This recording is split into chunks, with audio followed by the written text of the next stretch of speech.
My friends, we are continuing from the previous lesson on JavaScript 1. In the previous lesson, we briefly talked about what a function is and how to create a function. In this lesson, we will dive it a little bit deeper by introducing a new concept called parameters. Parameters and argument. So if you look at the diagram here, you can see the input X and it gives us the output. So the input X can be any value. So the input that we are putting into the function is what you call the parameters. So the parameters are unknown. So it is at the level of where when you are trying to execute or invoke the function and you provide what is called the argument. So without wasting my time, let's move on to let's quickly review what we learned last week about JavaScript function. It's a block of code designed to perform a particular task. And it helps us for code reusability, that is try. And we talk about the syntax of JavaScript, and we have to score the parentheses. The name and the function names can contain letters or digits, and the parentheses may include what is called parameters names. So today we will talk about what a parameter is in this session. So the parentheses may include parameter names separated by commas, that is parameter 1 and parameter 2. And the code to be executed by the function is placed inside this curly bracket or curly braces. So now let's go by code. So if you didn't watch my previous lesson, there is my project I'm working on for function folder, and I created my app.js file and my simple index.js file like this, and I connect my JavaScript like so. So when I go to the JavaScript file called my app.js, this is where we ended last time about the syntax of our function. And we made mention that when you create a function, you bring the function keyword and then the name of the function that you want to use. It can be anything, but the name must be precise of what your function is all about. And inside this bracket, that is where you're going to talk about it today. And inside your curly braces, you make your logic. So today, let me comment this code. I don't want to have much console log. So today's is about let me make it this one. Today is about function with parameters. I will take my time to make sure you understand what is called function JavaScript.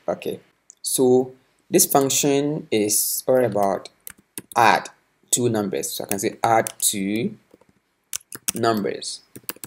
Add two numbers, and I bring my bracket and my curly braces. So in here I can say console.log 2 plus 6.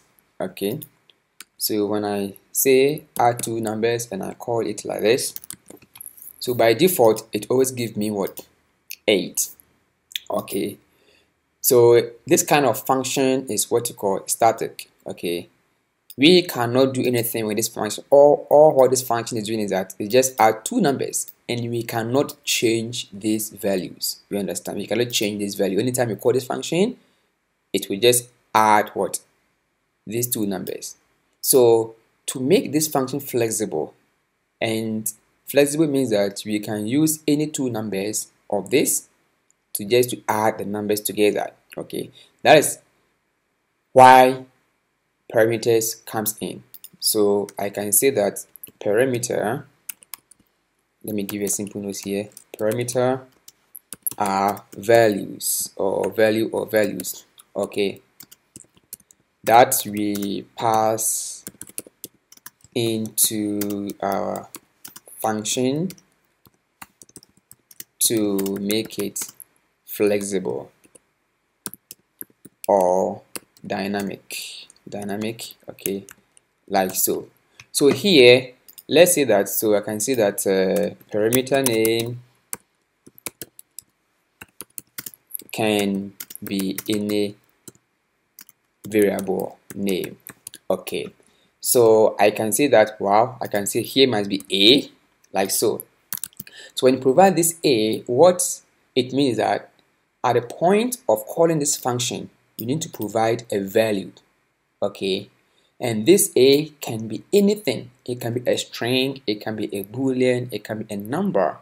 Okay, so at this point, even though when you call this function, you look at the console, we still have what is called 8, because at this level we are not making use of the variable here. Okay, so even though when you pass in something like 9 here, and let me say a and b, okay, you pass 9 here, 9, if I want to add 9 and let me say 1, it's supposed to be 10. Okay, when you refresh it, it still give us 8 because we are not making use of the parameter here.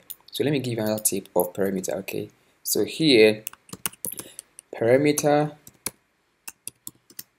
must be used in your logic.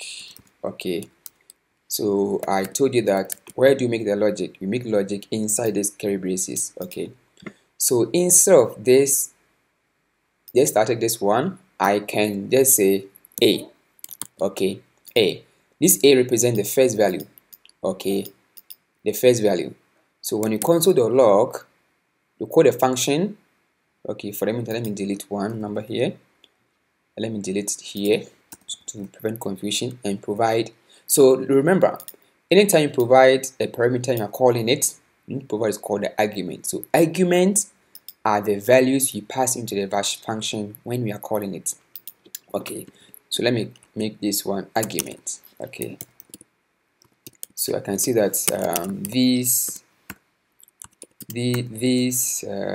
are values we pass into the function upon calling it. Again, let me say, remember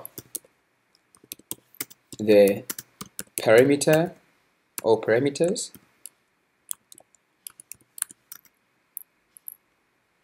is, or parameter give us a way to pass in arguments, like so. So I can see that without parameters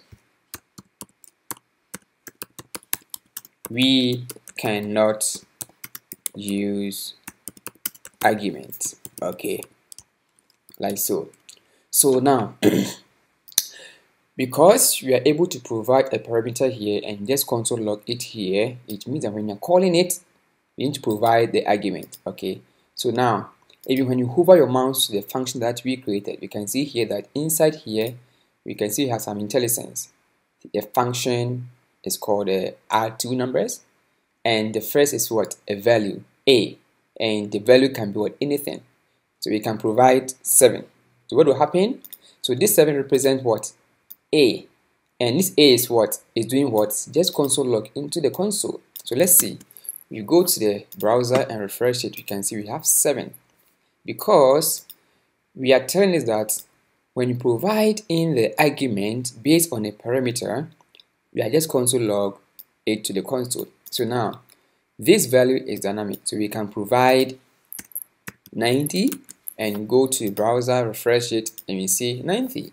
Okay, so we have made this one flexible in such a way that we can pass in to or pass in value to make it flexible. So now our logic is that we want to provide another value, parameter called b. Okay, and this b, the logic says what? Just console log a plus b. Okay, so it means that this parameter takes 2 arguments to provide. So the way you do it, you pass in your parameters is a way of what? Passing in the argument. So the first one represents the first argument. Okay, So when you just say that, okay, 90 and 10. So now this A represent 90 and B represent 10. And what are these two numbers doing? They're just adding two numbers together. When you go to the console, you see that we have what? 100, like so. So basically that's how parameters works and argument works. So if you're able to understand how this one works, then you are on your way of what? Understanding what is called a function in JavaScript. I don't want to waste my time here. We continue next tutorials and dive into more examples of how parameters works in JavaScript. Thanks for your watching.